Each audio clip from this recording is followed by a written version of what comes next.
Así que hemos estado viendo el reino de la eternidad como se reveló en el pasado del antiguo pacto. Revisamos algunos de esos pactos y terminamos con el pacto de la ley.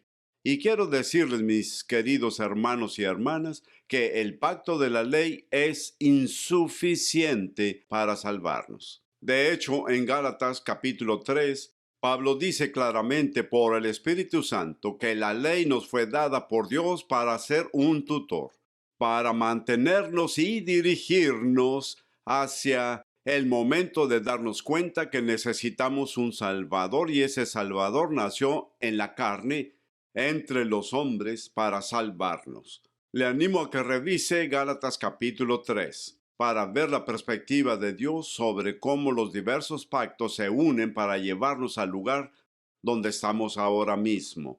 Vamos a hablar sobre el reino de la eternidad, pero desde la perspectiva de la cruz. Ahora, el plan de Dios era abrir su reino a toda la humanidad. Eso ha sido y es ahora su deseo. Y veremos esto en forma más completa, cómo hizo esto y qué significa para nosotros, cuáles son las implicaciones. Vemos que su plan comienza a desplegarse de inmediato con la profecía de un rey Mesías que estaba por venir.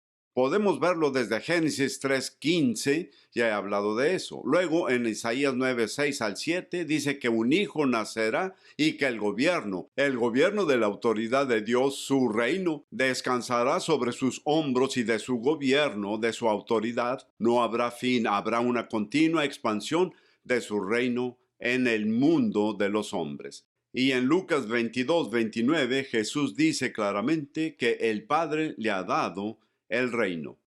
Ahora, ese rey también será un salvador. No es solo para gobernarnos, nos va a salvar. En Lucas 2, del 10 al 11, dice que Jesús nacerá y se llamará Jesús, lo que significa Jehová salva. Dios pretendía que nuestro rey también fuera nuestro salvador. Es importante comprender esto porque debemos preguntarnos cómo podría un rey ser un salvador. Dios tenía un plan en mente.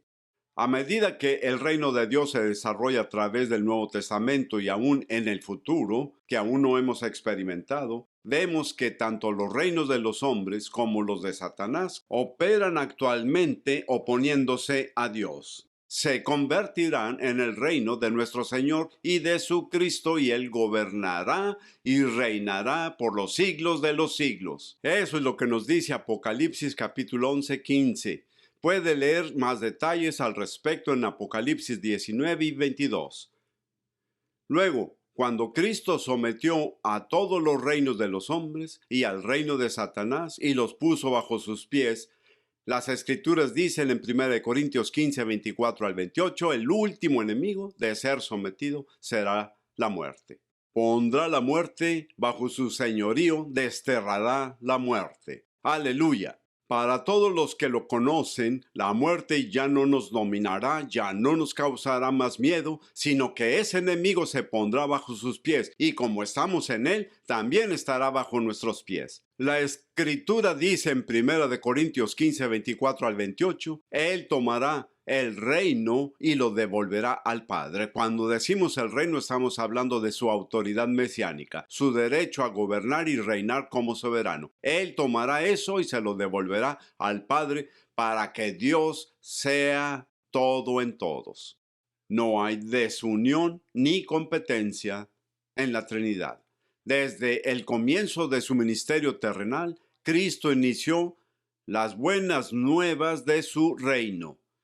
Esto es muy importante para que lo tenga en cuenta. En Marcos 1, versículos 14 al 15, y se repite en Mateo 4, 17, aquí está lo que Marcos 1, 14 y 15 dice. Después de que Juan Bautista fue encarcelado, Jesús vino a Galilea predicando el evangelio del reino de Dios, diciendo que el tiempo se ha cumplido y el reino de Dios está cerca, lo que significa que el reino se ha acercado. Arrepiéntete y cree en el evangelio.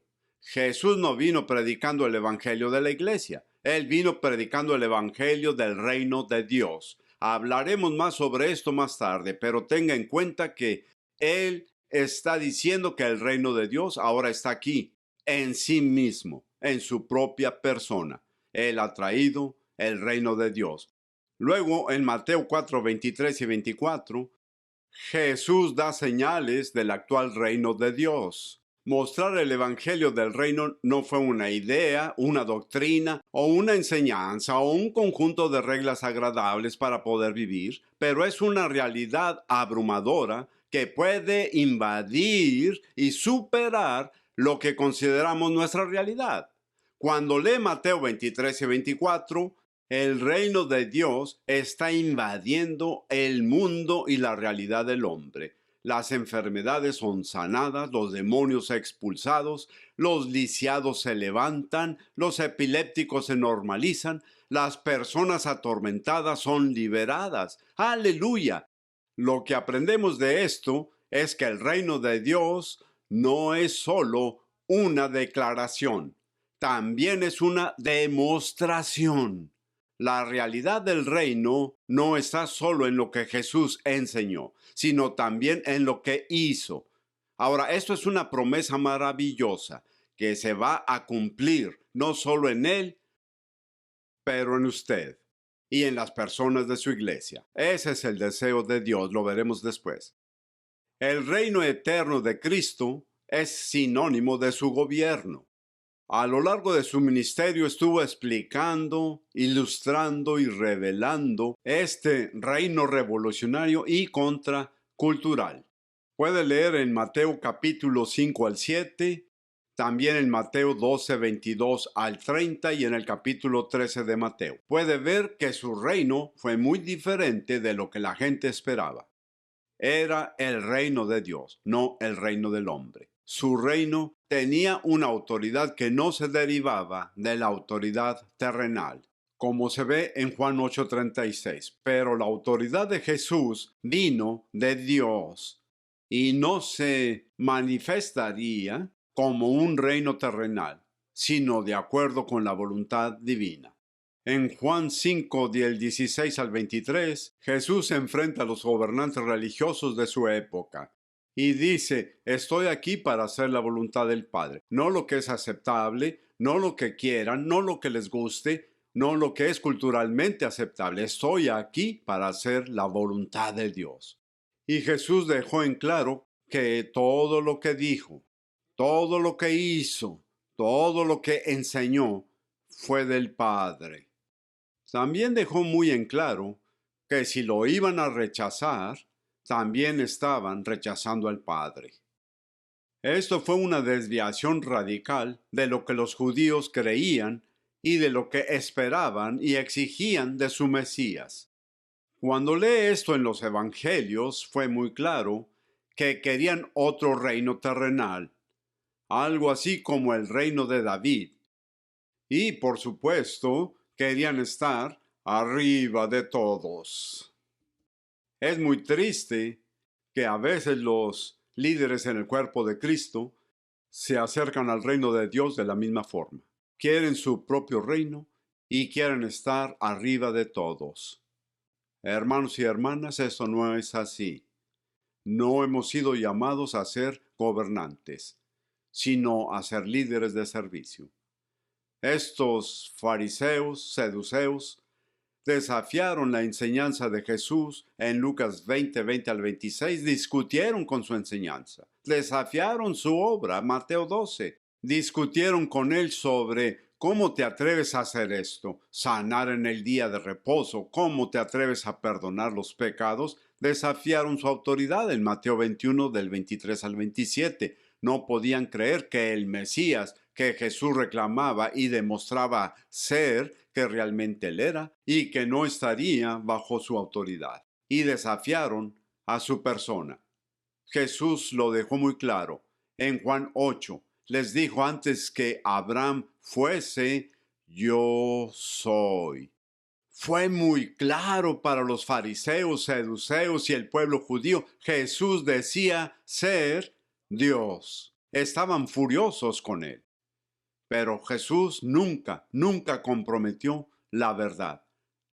Desafortunadamente, incluso hasta el final de su vida, cuando lo entregaron para ser crucificado, a un Pilato, a alguien que no sabía nada ni se preocupaba por las cosas de Dios. En Marcos capítulo 15:10, incluso se dio cuenta de que estos líderes judíos estaban entregando a Jesús por su envidia.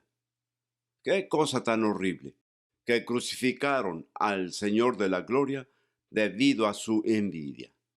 Y aunque el rey Mesías nació entre el remanente de Israel, de la tribu de Judá, cumpliendo proféticamente Génesis 49:10, Isaías 11 y Lucas 1:26 al 35, finalmente rechazaron a Jesús, lo rechazaron a él, al Hijo de Dios, al Mesías profetizado, a alguien a quien habían estado esperando durante siglos.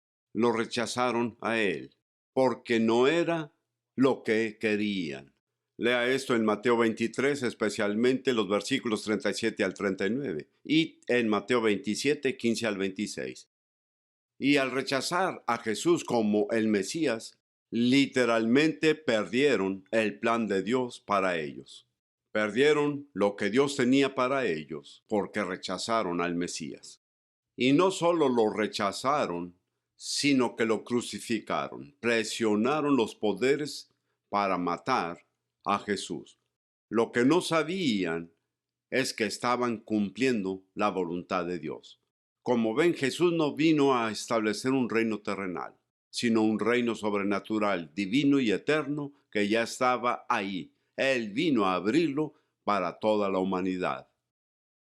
Aunque los judíos rechazaron el plan que Dios tenía para ellos, perdiendo así ese plan para ellos, Dios no los va a dejar solos. En Romanos capítulo 9 al 11, Dios tiene un plan para redimirlos. No por el mérito de Israel, sino por sus promesas basadas en quién es Él. Hebreos capítulo 6, versículo 13 al 20. Le animo a leer esos pasajes. Durante el ministerio terrenal de Jesús, podemos ver claramente que su reino impacta, invade, confronta y finalmente derriba, vence y derrota los conceptos del hombre sobre lo que se suponía era el reino de Dios. Al mismo tiempo que invita a todas las personas a venir a su reino al nacer de nuevo en Juan 3:1 al 8.